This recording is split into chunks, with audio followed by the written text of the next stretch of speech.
তো ওই দিনের কাজের সুবিধার জন্য যাতে তার দিনের কাজের ফিল্ড নষ্ট না হয়, ওই জন্য তাকে আমরা বলি আপনি হরিণ শিকার করেন, হরিণ শিকার করেন না, যাতে বদনাম না হয়। আমরা দেশে গেলে অনেকে করজ চায়, অনেকে অনেক লেনদেন করতে চায়, লেনদেন তো করি না, কাউকে করজও দেয় না, এমনি কিছু দিয়ে দিন আপনি, টাকা দিয়ে আপনাকে, এগুলো পরে তারা দেয় না, আর পরে হয় দুশ্মনী হয়ে যায়, কলাদলি হয়ে যায়, আমাদের কাজের ফিল্ড নষ্ট হয়ে যায়। একটা আলেমকে নিয়ে যদি মানুষ দুই গ্রুপ হয়ে যায়, তাহলে সে বয়ানে দাঁড়ালে সবাই বসবে, তার বয়ানে বসবে না, কর্মক্ষেত্র সংকুচিত হয়ে গেল। ঠিক রাজনৈতিক ময়দানে গেলে এই অবস্থাটা হয়, কোন রাজনৈতিক ময়দানে আপনি জড়িত হইলেন, আপনি যে এলাকায় যান ওই পার্টির কিছু লোকজন আসবে ওখানে বয়স শুনতে, আর যে হাজারো মুসলমান আছে তারা আসবে না। এই জন্য তারা দায়ী, দাওয়াতের কাজ সব মুসলমানই করতে হয়, তাদেরকে বিতর্কের ঊর্ধ্বে রাখা দরকার। আর এলেম এমন একটা জিনিস যেটা মনে করা চাই না আমার সব এলেম হাসিল হয়ে গেছে, আর সব জায়গায় ব্যতিক্রম আছে। আমি দেখাইলাম সলভ করার নিষেধ, শুধু নিজেই সলভ করতেছে, একটা ব্যাখ্যা আছে, ব্যাখ্যাটা এই সওয়ালের মধ্যে কোনো বেইজ্জত নেই, বরং উনি এমন একজন সাহাবীকে বাছনি করছেন, যারা বাগানে উঠলেন, সে হুজুরকে পাইলে খুশিতে একদম আত্মহারা হয়ে যাবে, এরকম আশেক সাহাবীর বাগানে উঠছেন, তার বাগান, এখানে কোনো জিল্লাত নেই, এই সওয়ালের মধ্যে কোনো অবমাননা। এরকম আমভাবে হাদিস আসছে, তোমরা কাউকে সামনে প্রশংসা করো না, যে তোমার সামনে প্রশংসা করলো সে তোমার গর্দান কেটে দিল, জবাই করে দিল, হাদিস। আবার দেখা যায় আব্দুল কায়েস গোত্রের ডেলিগেট,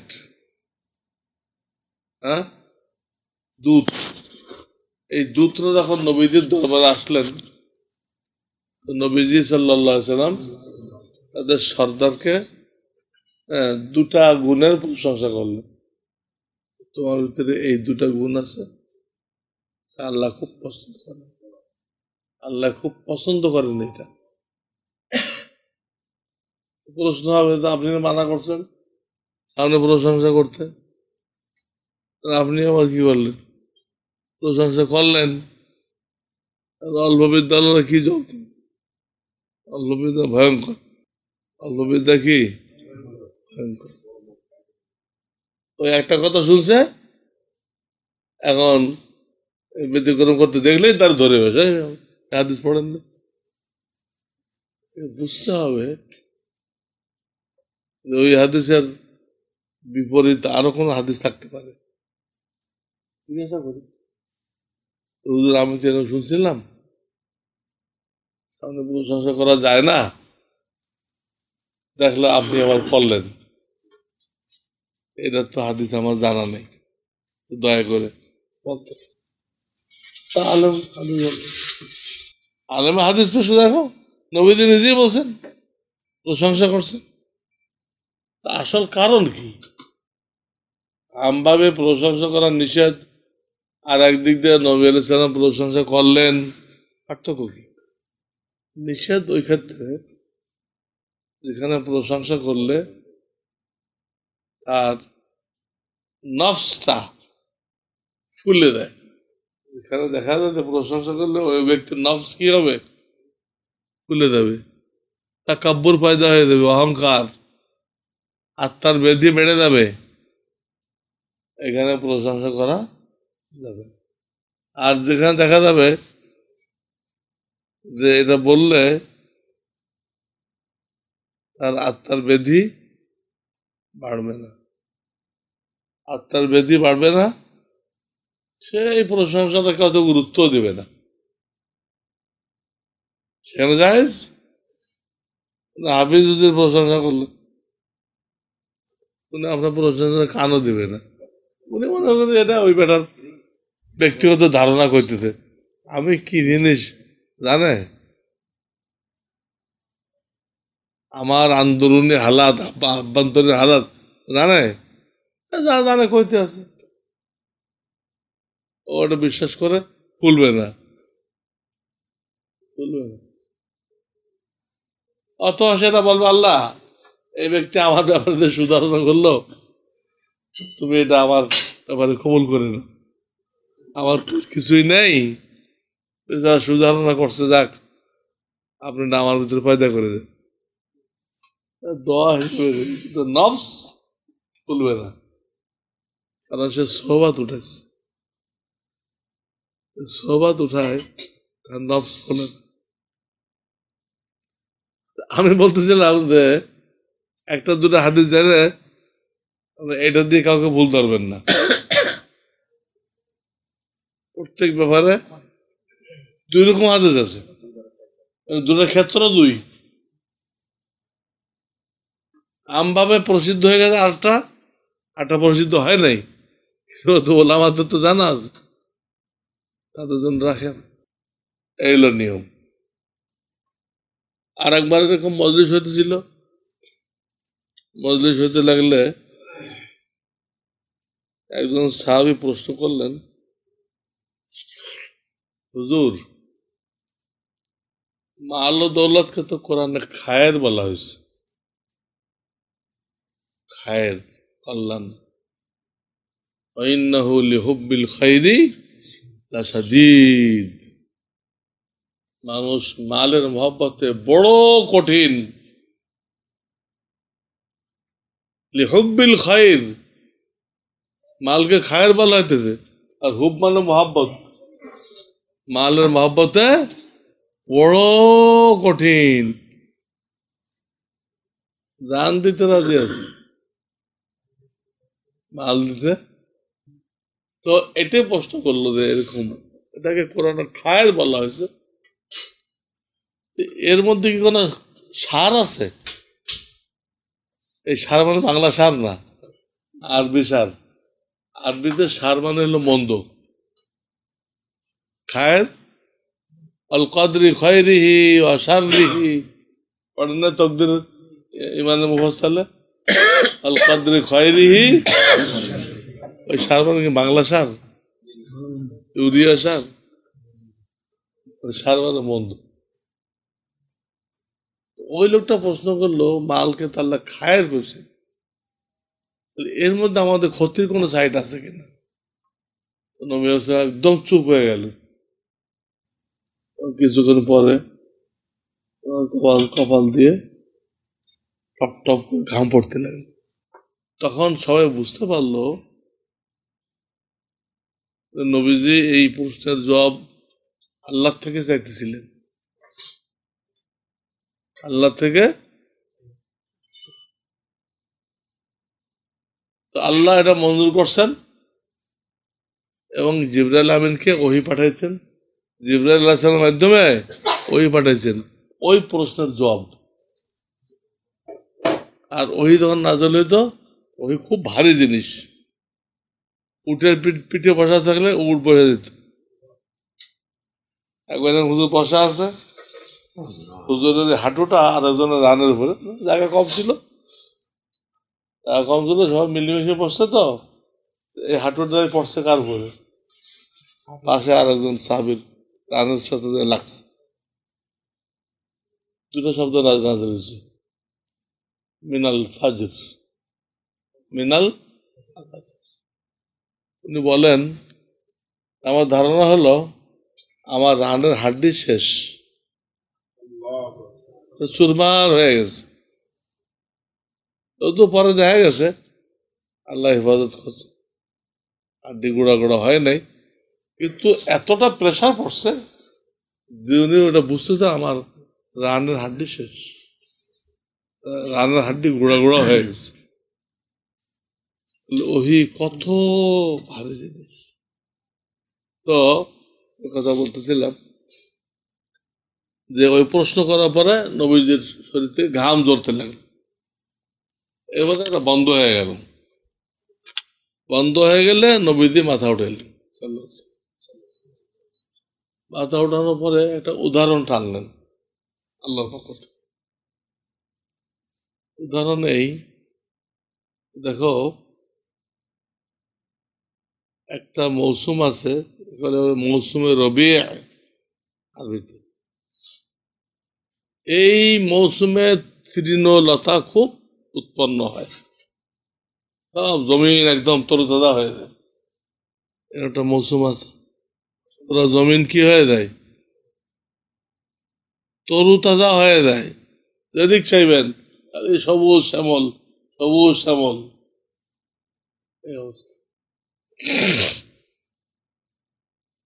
নবীজি সাল্লাল্লাহু আলাইহি ওয়াসাল্লাম বললেন, এই যে তরুলতা সৃষ্টি হলো, এরপরে জানোয়ারগুলো দুই প্রকার হয়ে যায়। এক প্রকার জানোয়ার এই তরুলতাতে খায়, একদম বেহুশের মতো খায়, ডাইনে বামে চাওয়া চাওয়া নেই, খাইতে থাকো, খাইতে থাকো, খাইতে থাকো। নবীজি বললেন এই জানোয়ারগুলো হালাক হয়ে যায়, মারা পড়ে, ব্যস্ত হইতে হইতে। আবার কোনোটা একদম পড়ে যায়, দুর্বল হয়ে পড়ে। তরুলতা কিন্তু খারাপ জিনিস না, তরুলতা ভালো জিনিস, কিন্তু হইতেছে কি, বহু জানোয়ার মারা গেছে, বাকিগুলো অসুস্থ হয়ে পড়ছে। এইগুলো এক ধরনের। আর দ্বিতীয় আর এক প্রকার জানোয়ার আছে, আপনি যে বললেন, এগুলো খায় কিন্তু ওরকম বেহুশের মতো না, কিছু করে খায়, খায় কিছু করে সূর্যের দিকে মুখ করে বসে, সূর্যের দিকে মুখ করে বসে, বসে পেশাব পায়খানা করে, খালি হয়ে যায়। পেট খালি হয়ে গেলে আবারও কি করে, আবারও। এই জানোয়ারে কিন্তু কি হয় না, এই তৃণলতা এই জানোয়ারে কোনো উপকার করে। এই উদাহরণটা টানলেন, এটা ওই আসছে। এবার এর সাথে মিলাই কথা বললেন, ঠিক মালটাকে এরকম মনে করো, তারা বেহুশের মতো নেয়, সেদিক দিয়ে পায়, যেখান থেকে পায়, যেমনি পায় আনো, জায়েজ না জায়েজ দেখার দরকার নেই। বলো এত জায়েজ না জায়েজ দেখতে গেলে পয়সা রোজগার করা যাবে, কিছু দেখেন। এইভাবে তারা মাল কামায় বেহুশের সাথে। এরা হালাক হয়ে যায়, ওই মালের কারণে নানান রকম গুনার ভিতরে জড়াই দেয়, পরিবারও জড়াই যায়, ছেলেপেলেও জড়াই যায়, এই তার পুরো বাড়িটা, হ্যাঁ, এটা একটা দোজখের একটা অংশ। রাতি গান বাজতো, হইতেছে বেপর্দা। এই লোকটাতে মাল পাইলো, বেহুশের সাথে সে রোজগার করতেছে, শেষ পর্যন্ত কি হলো, মাল তাকে হালাক করে দিল। আবার কিছু লোক আছে, তারা বেহুশের সাথে মাল নেয় না, বড় চৌকান না, এটা আমার জন্য বৈধ হবে কিনা, জায়েজ না জায়েজ ও বাস বিচার করে, জায়েজ হয় নেয়, নেয় না, খুব এইভাবে বাসমতি করেছে। তারপরে এই মাল সে জমা রাখে না, এই মাল নিজে খায়, গরিবদেরকে খেদমত করে, দিনের খেদমতে খরচ করে। মাল জমা রাখা, কোটি কোটি কোটি টাকা জমা করতেছে খালি, এটা হলো কারুনের থিওরি। কারুনের আগে আগে কারো মাথায় এই বুদ্ধিটা আসে না। প্রথম কারুনের মাথায় এই বুদ্ধিটা আসছে। এই বুদ্ধি কারুনের ছিল, আর এখন আমাদের ভিতরে আসছে এলেম না থাকার দরুন। ইসলামের বুদ্ধি, ইসলাম বুদ্ধি হলো হালাল ভাবে মাল নাও, হালাল খাও, পরিবারকে খেলাও, গরিব আত্মীয় স্বজনের দেখো, আল্লাহ দিনের জন্য ব্যয় করো। দিন কিভাবে কায়েম করা যায়, দিন কিভাবে কায়েম করা যায়? তোমার মাল বাড়বে বিলাসিতার জন্য না, মাল বাড়বে বিলাসিতার জন্য না, গাড়ির মডেল চেঞ্জ করার জন্য না, মাল বাড়বে দিনের খেদমতের জন্য। এইভাবে মালকে গ্রহণ করে, তো আগে মশলা জানে, যে ব্যবসা সে করতেছে ওটা মশলা জানি না, আবার দান খয়রাত করতে আছে, সবসময় করতে আছে, স্রোতের মতো আসতেছে দিচ্ছে, আসতেছে দিচ্ছে, আসতেছে দিচ্ছে। আপনি বন্ধ করে দেন, ওদিকে বন্ধ হয়ে যাবে। ইয়া বেলাল লা তাখাফ মিন যিল আরশিক, লা লা, বেলালকে বলে, বেলাল আরশ আল্লাহ থেকে কম হওয়ার ভয় পাইবে না, তুমি দেখো দিতে থাকো, আল্লাহ তোমাকে দিতে, তুমি বন্ধ করে দাও, ওদিকে বন্ধ হয়ে যাবে। তো মালকে তারা বৈধভাবে নিল, হালাল ভাবে কামাই করলো, নিজে হালাল খাইলো, বিবি বাচ্চারে খাওয়াইলো, আবার আল্লাহ রাস্তায় ব্যয় করলো, মালটা তাদের কোনো ক্ষতি করবে না। এটাকে খায়ের বলা হয়েছিল, খায়ের, খায়ের থাকবে, খায়েরটা কি থাকবে, খায়ের থাকবে। তো মশলা হল হয়ে গেল, ছেলেকে সওয়াল ছিল, আল্লাহ খায়ের দিয়েছেন আমাদেরকে, খায়ের মাল, এর অনিষ্টের কোনো সাইড আছে কিনা, মালের সাইড এফেক্ট আছে কিনা, হুজুরের উদাহরণ পেশ করলেন, উদাহরণ পেশ করে দেখাইলেন, উদাহরণ পেশ করে দেখাইলেন, মাল যদি বৈধভাবে নাও আর কার অনুমতি জমা না রেখে আল্লাহ রাস্তায় কি করো, ব্যয় করতে থাকো, এই খায়ের খায়েরই থাকবে, এই খায়ের কি থাকবে, খায়ের থাকবে। আর যদি গলত তরিকে মানলো, হারাবে, গলত তরিকায় কেউ মাল নিল এবং সে আল্লাহ রাস্তায় ব্যয় করলো, তফিক হয় না, গলত তরিকায় যারা নেয় তাদের কিন্তু খরচ করা, কত কোটিপতি আছে, 10টা টাকাও মাসে দিতে পারতেছে না, ওই ব্যাংকের মধ্যে বসতেছে, খরচ হবে না। আমার হারাম মাল আল্লাহ নিবেন না, দিনের জন্য নিবেন না। এই জন্য মাল সম্পর্কে নবীদের দৃষ্টিভঙ্গি এই, হালাল ভাবে নাও, হারামের ধারে কাজে দেবে না, কারণের থিওরি পর চলো না। কারণের থিওরি দুটা, একটা হলো যে জমা রাখতে হবে, আরটা হলো যে এই মাল আমি অর্জন করছি। একটা থিওরি কি কারণের, আমি টেকনিক করে মাল জমা করছি। আল্লাহ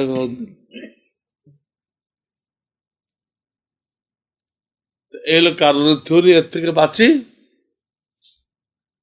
আর আল্লাহ রাস্তায় খরচ করতে থাকি। আল্লাহ রাস্তায় খরচ করতে থাকি, দেখবো যে আমরা যা খরচ করতে আল্লাহ তাতে কত বাড়াই দিচ্ছে।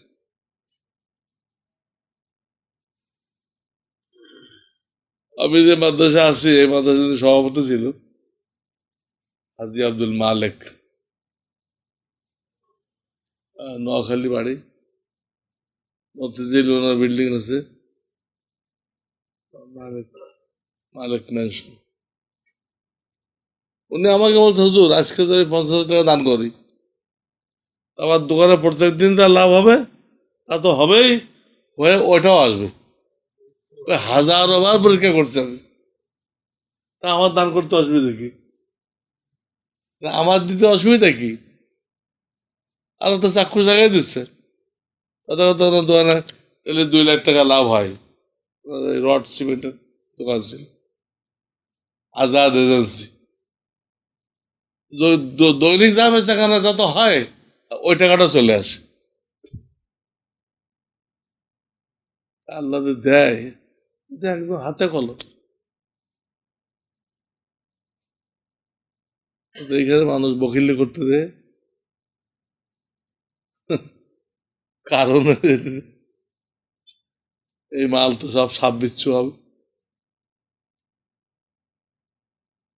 দুই বছর তো দেখা গেছে অনেকের ঋণ পর্যন্ত দেয়নি। আমার এক বন্ধু মানুষ, উনি ট্যানারির মালিক ছিলেন। একবার আপনারা শুনছিলেন দিল্লিতে প্লেন অ্যাক্সিডেন্ট করছিল,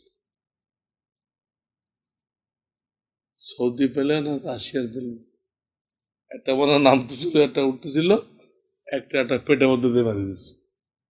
শুনছিলেন না আপনার? দিল্লিতে একটা প্লেন আটটা পেটের মধ্যে মারি দিচ্ছে, দুটা শেষ। ওর মধ্যে আমার এক বন্ধু লোক ছিল হাজারিবাগ বাসা, কোটি কোটি টাকা কামাই করে গেছে, দানও করে গেছে, কিন্তু তার লাশ আনা হয়েছে দিল্লিতে, লাশ পাইছে শনাক্ত করে।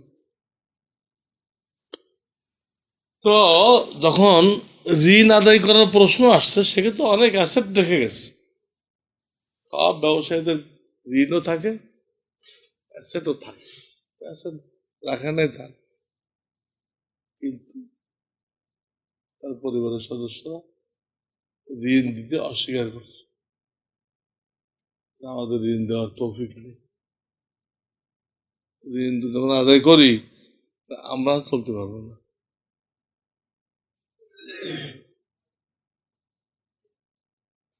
তাহলে সাইড এফেক্ট দেখেন, আপনার পরের লোকেরা কিছুই করবে, আপনার ঋণটাও দিবেন। এই জন্য হায়াতে বান্দার হক ক্লিয়ার রাখতে হবে, বান্দার হক। এবং আল্লাহ যা কিছু দেন, মিম্মা রাযাকনাহুম ইউনফিকুন, যা দিয়েছি, মাল দিয়েছি, হাত পায়ে শক্তি দিয়েছি, যা দিয়েছি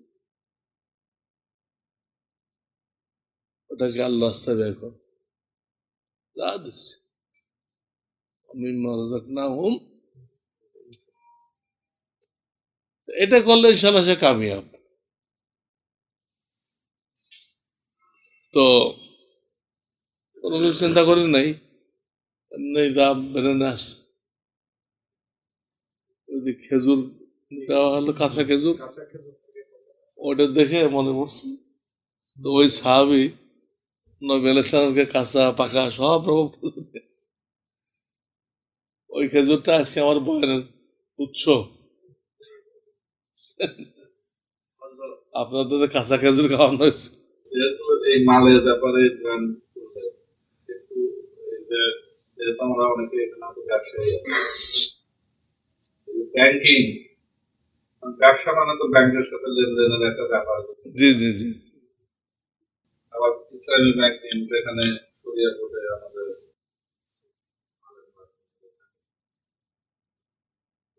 এগুলির ব্যাপারে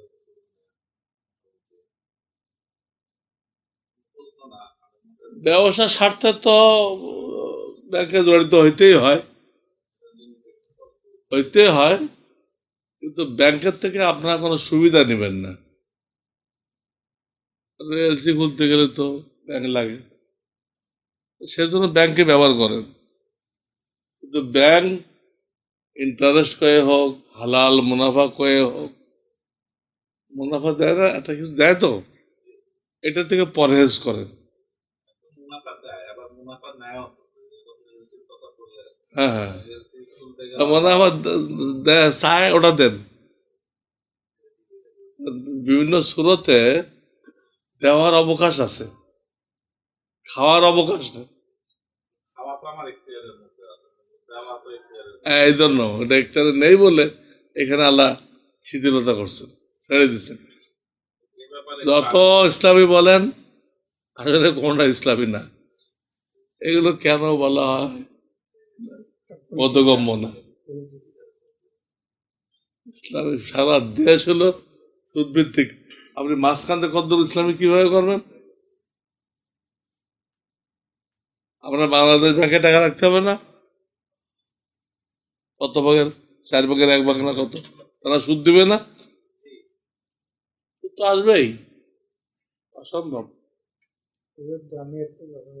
2 নম্বর, ব্যাংকে ইসলামী ব্যাংক চালাতে গেলে তাকে মালের ব্যবসা করার অনুমতি দিতে হবে, মালের। কিন্তু ব্যাংকের মূল নীতি হলো মুদ্রার ব্যবসা করবা, মালের না। ইসলামী ব্যাংক তো এখানে মেরে খেয়ে গেল। ইসলামী ব্যাংক যদি এই আইনটা পাশ করে দিতে পারতো, আমরা ইসলামী ব্যাংক, ওই বাংলাদেশ ব্যাংকের মূল নীতি দিয়ে এটা চলবে না। আমাকে মালের ব্যবসা করা অনুমতি দিতে হবে। আমরা লোকদের চাহিদা অনুযায়ী বিদেশ থেকে, দেশের থেকে মাল কালেকশন করে দিব, তারা আমার থেকে লাভ দিয়ে নিয়ে যাবে। কিন্তু অনুমতি নেই। ওরা সব আপনাকে, ওরা করতেছে, কিন্তু ভাই বানাইতেছে আপনাকে। বাংলাদেশ ব্যাংকের ল ঠিক রাখার জন্য ও ব্যবসা করতেছে, তা দেখাবে না, আপনি করতেছেন কাগজপত্র এর। কিন্তু এটা তো ইসলামী ব্যাংক হবে, এবং প্রত্যেকটা ব্যাংকে হক্কানি মুফতি থাকতে। শুন না, আপনি বাড়ি করতেছেন, আপনাকে টাকা দিলে হবে না। আপনি দিয়ে মাল চাবেন, দেখাই দেবেন অমুক মালটা আমার দরকার, এই মাল, ওরা কিনে দিবে। দিয়ে যেহেতু আপনি 2 বছর পরে টাকা দিবেন, কিস্তি করে বলে দেবেন, কিনবে ওরা। আপনাকে বুঝাই দেওয়া পর্যন্ত ওদের দায়িত্বে থাকবে। এখন তারা কি করতেছে, জনবল নেই, অমুক বল নেই, তমুক বল নেই। কাজেই আপনি কোন দোকান থেকে কিনতেছেন, আপনি নেন এই চেক, আপনি নিয়ে জমা দেন। অর্থাৎ আপনাকে চেক দিয়ে দিচ্ছে। তাহলে আসলে লাভ নেবে কিভাবে? তো টাকা দিয়ে বেশি না হলো, আপনাকে চেক দেওয়ার অর্থ হলো আপনাকে 50 লাখ টাকা দিয়ে সে 60 লাখ টাকা নিল। আর যদি তার লোকে মাল কিনে দিত আপনার চাহিদা অনুযায়ী, তাহলে কিন্তু এটা বলা হতো না যে 50 লাখ টাকা দিয়ে 60 লাখ টাকা দিচ্ছে। তখন বলা হয়তো যে 50 লাখ টাকার রড কিনছে, কিন্তু একটু দাম বাড়াই ধরছে, হ্যাঁ, 2% ধরে 60 লাখ টাকায় বেচছে। তখন তো ব্যবসা হয়তো এটা, সে কিনে বেচলে, কিনে তো বেচতেছে না। আমার কাছে ঢাকা শহরের বহুত লোকের তালিকা আছে, হ্যাঁ, এই ইসলামী ব্যাংক তাদেরকে টাকা দিয়ে দিচ্ছে, মাল কিনে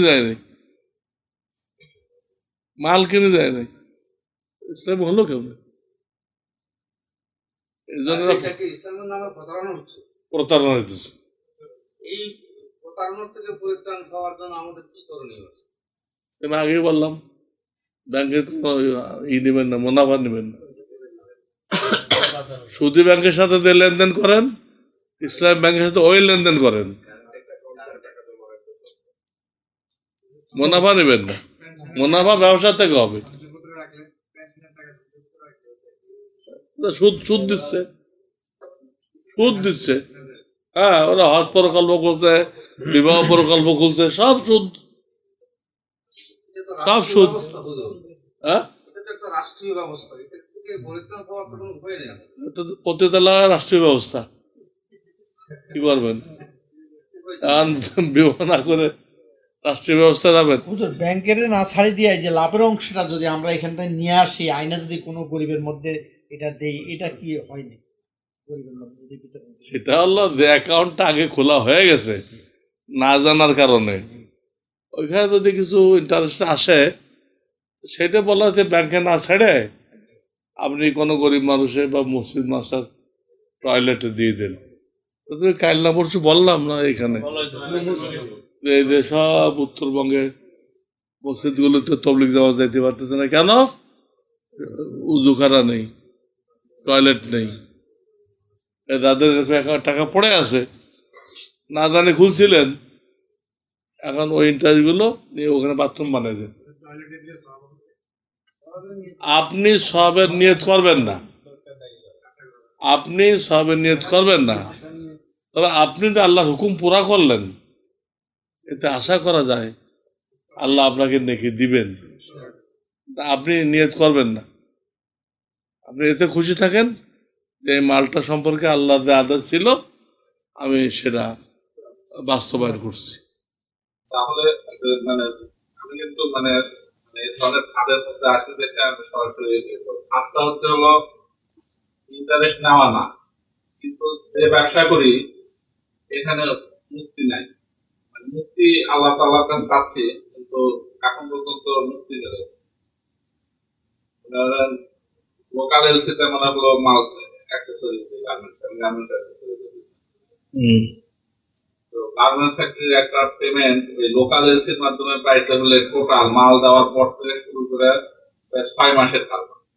6 মাস তো আমি এত পুঁজি নাই জানি 6 মাস হলো সেই টাকা হলো মানে ব্যবহার করার মতো টাকা তো আমার। আমি তো যার কাছ থেকে মাল কিনছি, যার কাছ থেকে বানায় নিছি, তাকে তো হয়তো 20 দিন বা 1 মাসের মধ্যে পেমেন্ট করে।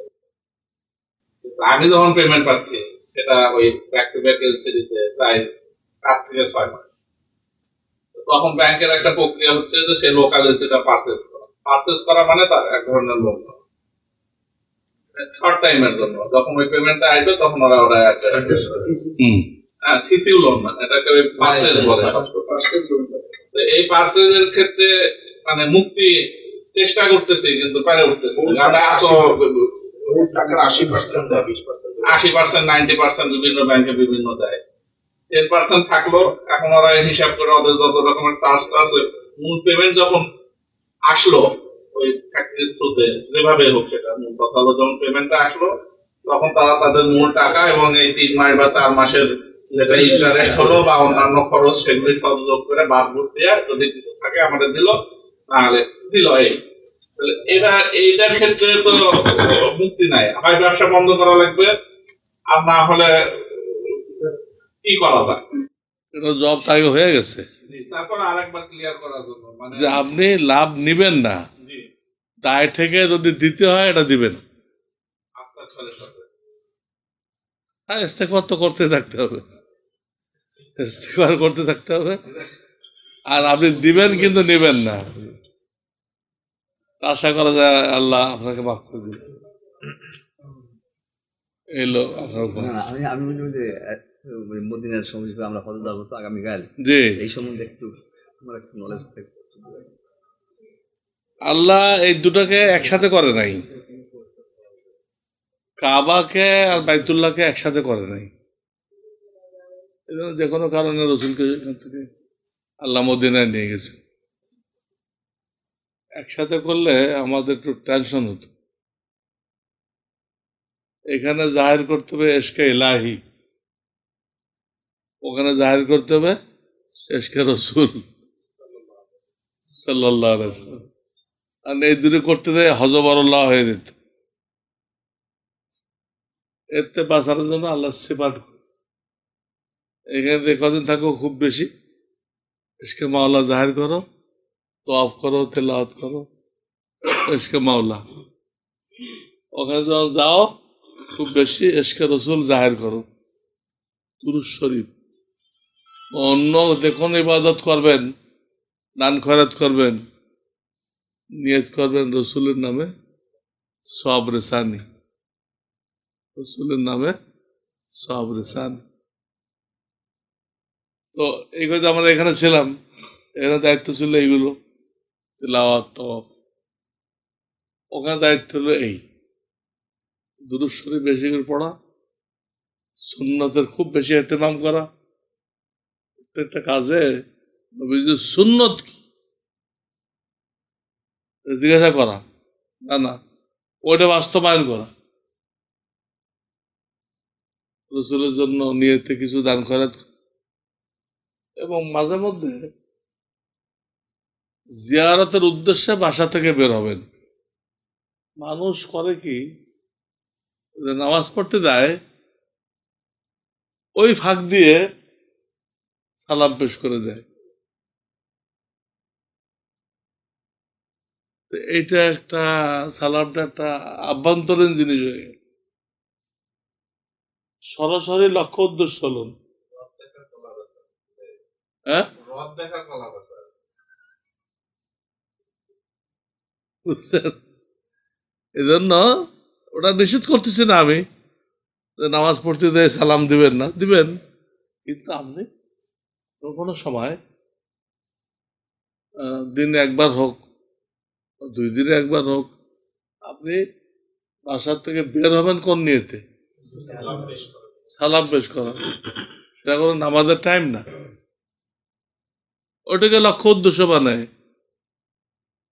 কারণ ফোকাহারা বহস করছেন, যারা ফকিহ, শরিয়াতের সবচেয়ে বিজ্ঞ লোক যারা, এদেরকে বলা ফোকাহা। এর এক বছর হলো ফাকিহ।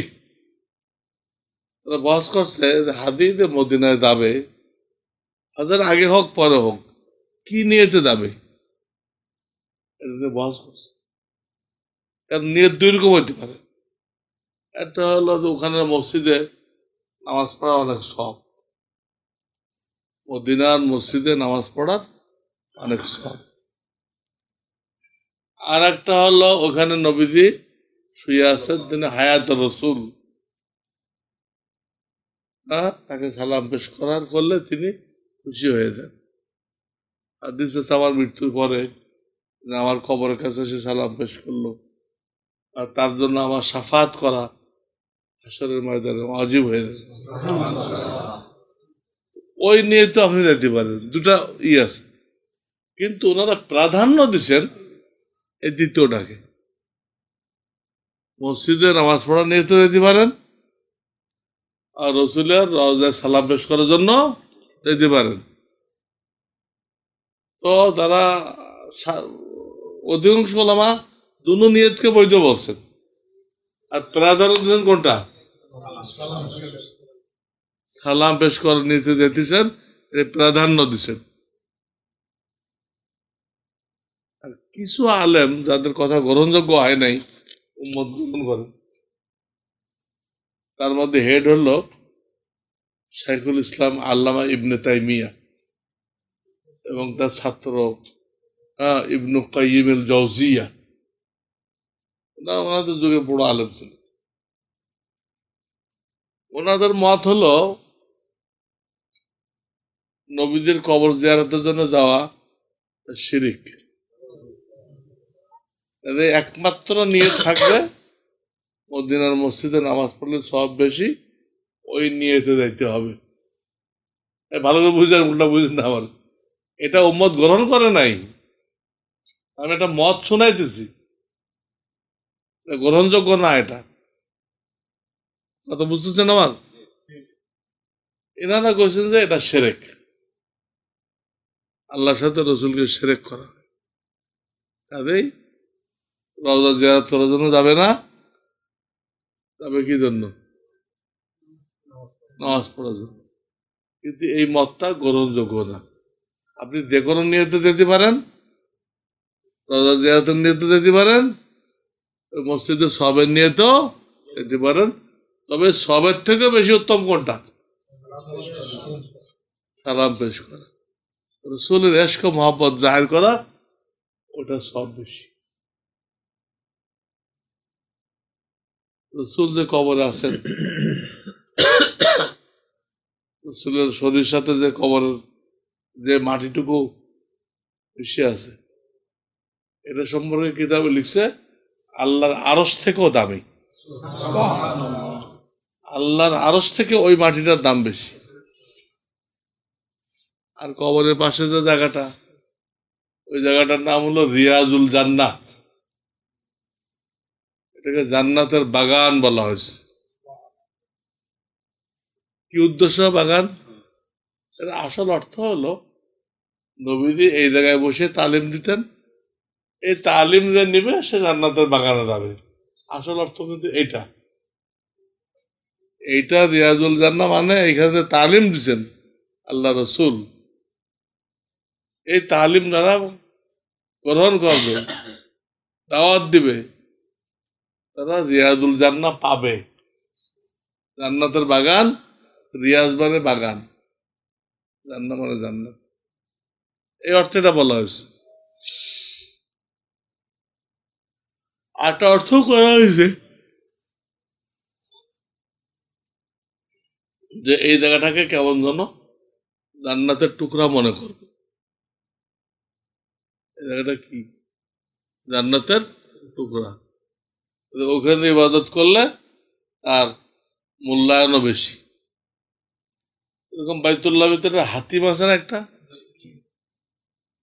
ওখানে যদি কেউ ইবাদত করে, সে কেমন যেন বাইতুল্লাহ শরীফের ভিতরে ইবাদত করলো। হ্যাঁ,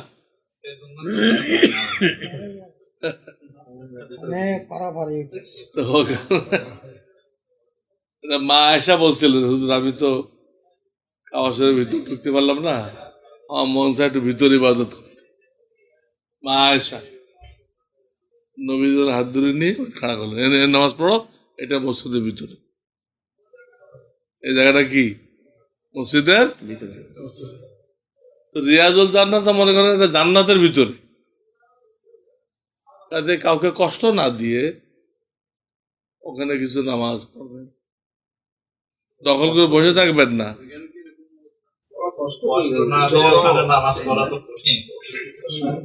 তাহলে কষ্ট দিবেন না।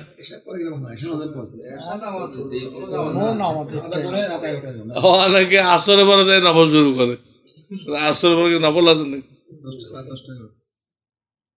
আসরে পরে নফল আছে। অনেকে বাবু সালাম দিয়ে ঢুকতে থাকে আর ভিডিও আর ছবি তুলতে থাকে। ছবি যে উঠান উঠাইতে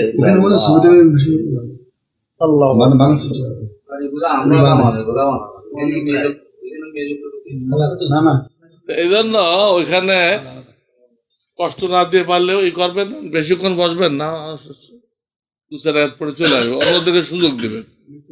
পড়তে তো অন্তত 1000 লোকের থাকে না, মহিলা তো পুরুষের সাথে ঢোকে না। ও হাতিমে তো মোটামুটি কথা হলে এইখানে এসকে মাওলা মানে এসকে রসুল জাহির করতে, এটা নির্বিচ্ছিন্ন ভাবে জাহির করার জন্য আল্লাহ দুটাকে দুই জায়গায় রাখছে। আল্লাহ চাইলে এক জায়গায় রাখতে পারতেন, আমি এদিক দেবো না এদিক দেবো, আমরা পেরেছান হইতো, দুটা করবো, এটা খেবো না এটা খেবো, এটা করবো না এটা করবো। আল্লাহ দুই জায়গায় করে দিচ্ছেন। এখানে যখন আসো নিরিবিলি এটা করো, ওখানে যখন যাইবা নিরিবিলি ওটাই বেশি করে করো, দূরত যত পারা যায়।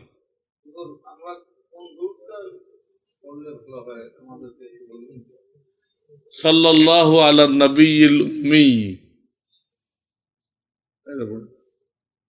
সাল্লাল্লাহু আলা নবিয়্যিল উম্মি। এটা পড়ে। সংক্ষেপ আছে, ফজিলত খুব বেশি। এমনি যে কোনো দুরূদ পড়লে হবে। দুরূদ ইব্রাহিমে পড়তে পারেন। আর শুক্রবার দিন একটা দুরূদ আছে না, শুক্রবারে 80 বার পড়তে হয়, ওটা পড়েন।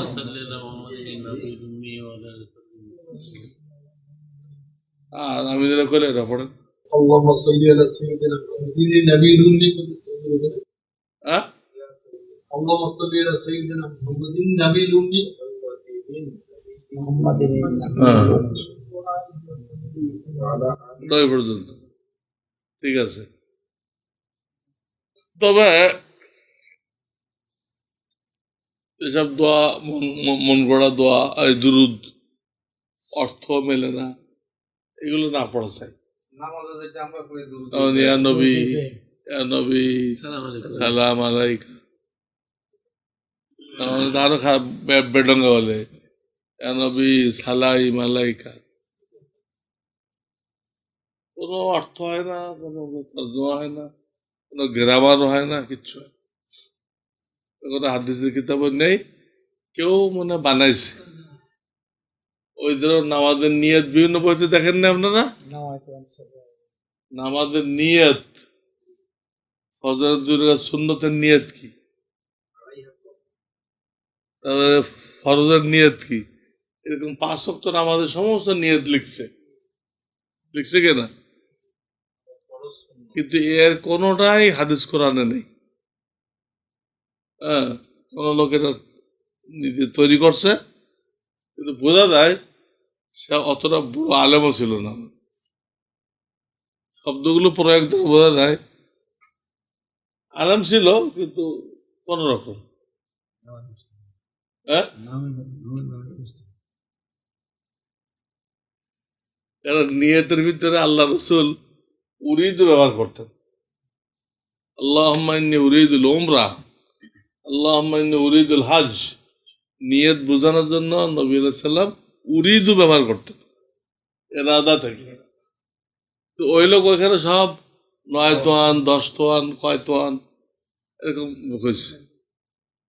9 তোয়ান কি, এখনো তো অনেক অনেক লোক কিন্তু ওই নামাজ পড়ে পড়ে নামাজ নিয়ে আরে এটা পড়তে দেয়, রুকু পাওয়া যায় না।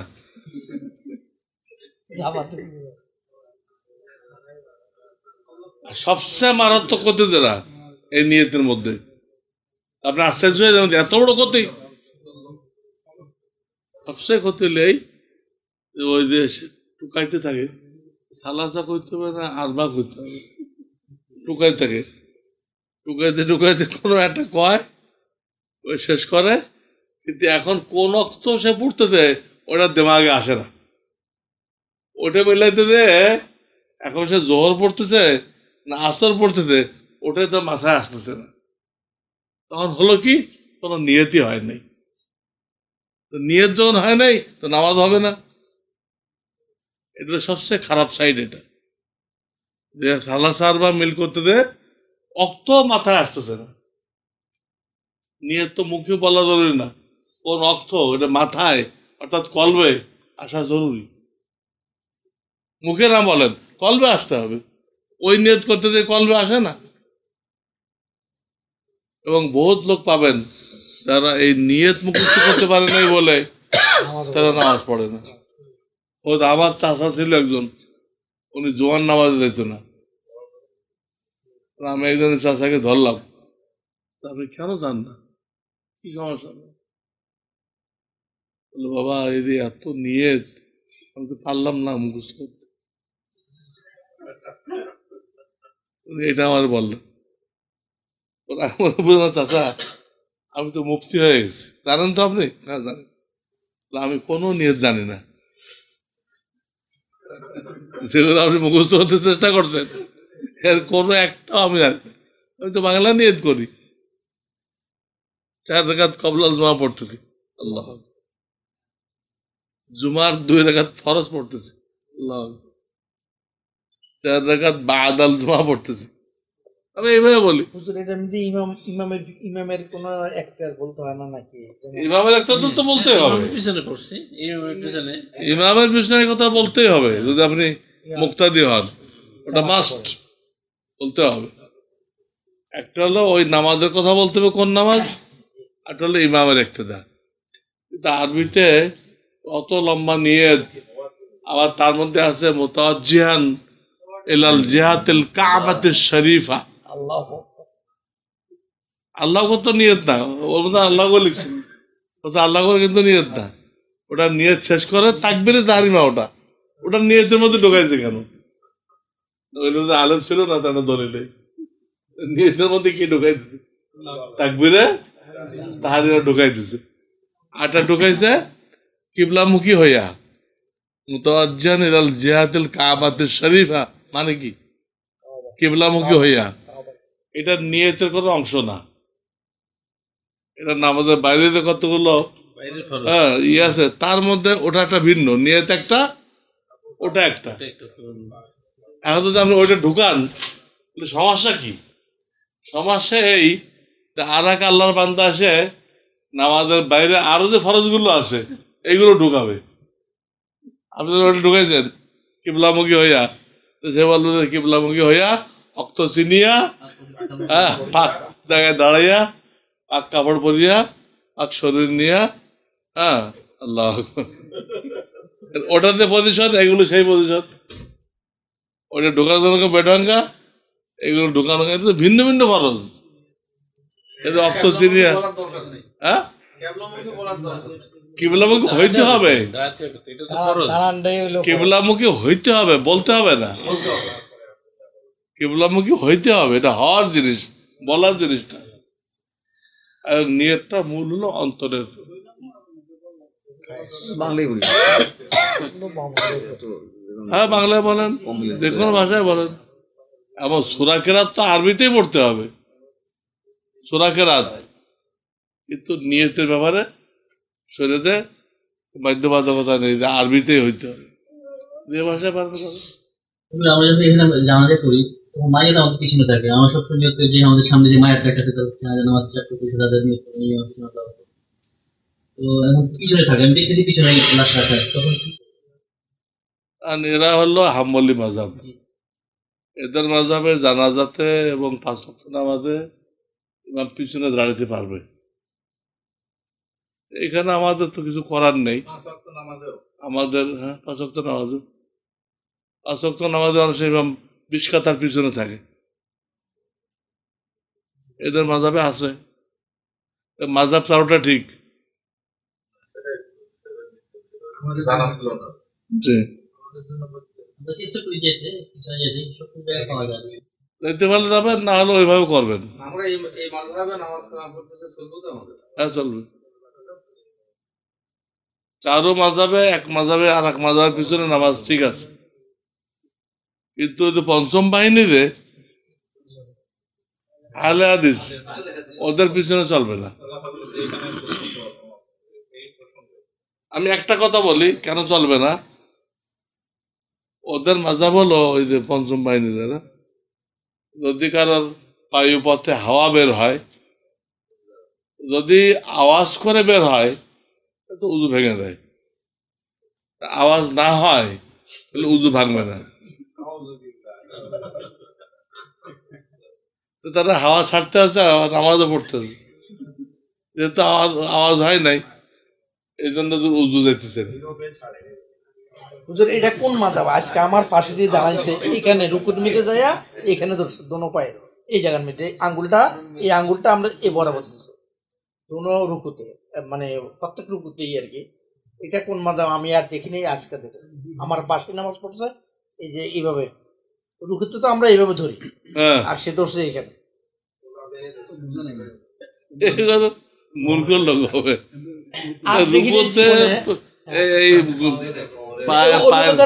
ধরছে কিন্তু এইভাবে দোনো পায়ে। মূর্খ লোক, কোনো মাথা ব্যথা নেই। আরবিয়ান, মানে আরবিয়ান বলতে মানে হাত ছেড়ে দেয়, ওটা মালিকি মাযহাব। কেরাতের সময় হাত ছেড়ে দেয়, এমনি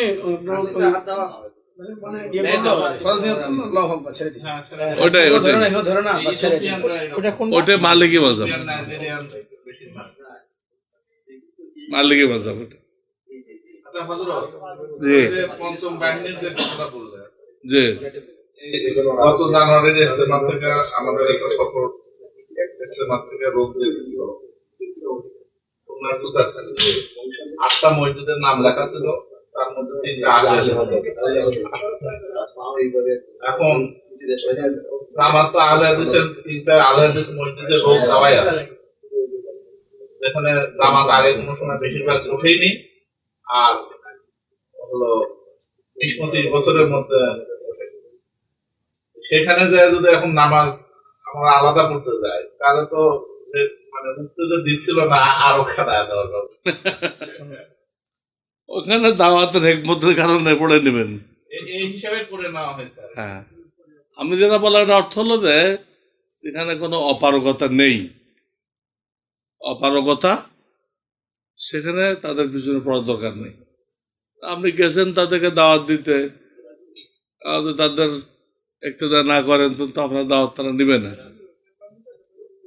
ওখানে অন্য একটা হেকমতের কারণে গোড়াতে একটা কথা বলছিলাম, কোনো একটা কথাই সব না, ওর অলরেডি আছে। হ্যাঁ, আমার প্রশ্নটা করা যায়, আমি তো এটাই বলবো না, ওদের পিছনে পড়বেন না। আমি ওই এলাকায় তবলিগ করতে গেছি, তখন বললো পড়ে নেন, ঠিক আছে তখন বলবো তো পড়ে নেন। সমস্যা হয় মিলাদ করে ক্যাম্প করে দাঁড়ায় কারা? ওই যে মসজিদ গাছের সময়, ধরেন আমাদের গাছের সময় মিলাদ হয়, হ্যাঁ, তারা দাঁড়ায় যাবে তাদের সাথে সাথে দাঁড়ায় না যাবে তো নবী সালাম দাঁড়ান, আপনি ইয়ারই পড়েন না, দাঁড়ায় আপনি আল্লাহ সাল্লাল্লাহ পড়েন, মানে দুরু সব অবস্থা পড়া যায়। ঝামেলা না করে। ওদের দুরু না পড়লাম, আমার দুরু না এখানে পড়লাম। হজে এসে মানে স্বর্ণের দাম অনেক কম, তখন হজে আসে আমার দিল চায় যে স্বর্ণ মানে নিয়ে যায়, এটা কিরকম কতটুকু দুরস্ত এই আহলাদিস কে করতেছিল যে আমার এই পত্রিকা আহলাদিস আমার লেখা আছে, পড়ছেন? করছি, আহলে হাদিস করছি, ওই যে তারপর ওই যে আরেকটা টপিক আছে মৌলানা মুফতি শফি রহমাতুল্লাহ আলাইহির বদলি হওয়ার সংক্রান্ত। হ্যাঁ। এটা তো বিরাট জটিল প্রক্রিয়া। আচ্ছা, যারা পারলে একটা হলো আপনি দেশের থেকে নিয়েতে আসছেন, তো আপনার হজের সব পাবেন না। আর হলো দেশের থেকে আপনি হজের নিয়েতে আসছেন, আল্লাহর নৈকট্য লাভের জন্য আসছেন, এসে দেখলেন যে স্বর্ণের দাম কম, কিছু লয়ে দেয়, লয়ে গেলেন, সেই ক্ষেত্রে হজের সব কমবে না। যে জন্যই হোক, ব্যবহারের জন্য হোক, ব্যবসার জন্য হোক, এখানে নিয়ম আছে, এটা এই নিয়তটাকে সেকেন্ডারি পর্যায়ে রাখতে হবে। ঠিক লেখা আছে কত তাও তো আইন কানুন আছে, বৈধ কত হ্যাঁ, তাতে বেশি নিলে আবার এয়ারপোর্টে আপনাকে আটকাবে। আচ্ছা, আর ওটা হলো পানি, জমজমার পানি, হুম কিন্তু এয়ারপোর্ট থেকে 5 লিটার করে দিবে। হুম এখান থেকে মনে করেন আপনার যদি কেউ নিতে নেয়, তার কোনো খাতরা আছে নাকি? কোনো সমস্যা হবে কিনা? আমি যেটা বলছি হুজুরকে যে এখান গুনাহ তো হবে না, কিন্তু সরকারের আইনে যদি সে আটকা পড়ে তো খামাখা পেরেশান হবে কেন?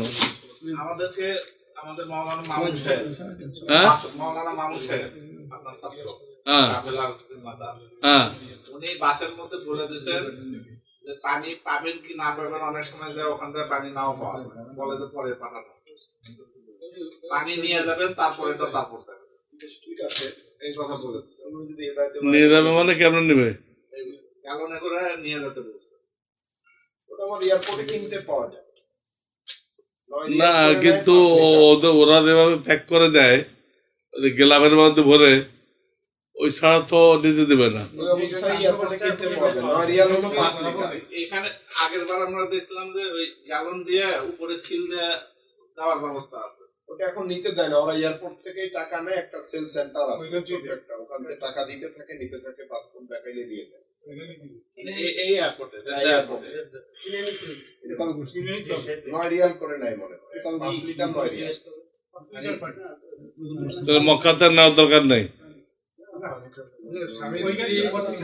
গেলাম পড়ানো অবস্থায় সিল করা বাজার। মা ছেলে হজ করতে আসছে, আমি স্ত্রী মা ছেলে হজ করতে আসছে, নিয়ে আসছে, স্বামীও গেল না, ছেলেও গেল না হজ করতে, তাওয়াফ করতে অথবা উমরা করতে, তাহলে কি মারাম গেল না ঘরে বসে রইলো। শুধু মাস্তুরাত গেল মাস্তুরাত আরেক মাস্তুরাতের সাথে যার মাহরাম আছে তার সাথে শুধু চলে গেল। মেয়েরা গেলে নিজেকে সেভ করা কঠিন হয়। একটা মহিলাকে বাঁচাইতে গেলে শুধু মহিলা না, স্বামীও গেল না তার ছেলেও গেল না। দুইটাই আছে, দুইটাই হইতে পারে, মহিলা মারা মারা দুইটা হইতে পারে। তো এর তো নেই, এর তো নেই। একে বাঁচাবে কে? তো সারা বেটা দেশে ধাক্কা খাবে। এই জন্য আগে পিছিয়ে অন্তত তার দুইজন লোক যদি থাকে, দুয়ে না বা কেউ একা আছে সামনে হাত দিয়ে রাখলো, তা তো হইতে পারে। কেউ গেল না তো ইয়ে হবে না, সব হবে কিন্তু গোনার সাথে হবে। হ্যাঁ, গোনার সাথে হবে। তো মেয়েকে তো নিজেকে বাঁচায় কাজ করতে হবে। যে অবস্থা একা একজনের সম্ভব হয় না, একজনের ভালো না। এত মহিলা এদিক থেকে আমি প্রোটেকশন দিচ্ছি, এদিক থেকে ধাক্কা খাচ্ছি। একজন হয় না, 11টার পরে যায় না। হুজুর, ওই যে আমাদের আমরা যে কাফেলার সাথে আছি, ওনারা দিয়ালি থেকে উমরা করবে আর কি। ওখান থেকে এরাম করে আসবে শয়তান যদি আসার সময়। তো আজকে বয়ান এখানে শেষ। যদি কারো প্রশ্ন থাকে সে প্রশ্ন করে। আমি একটু ছোট্ট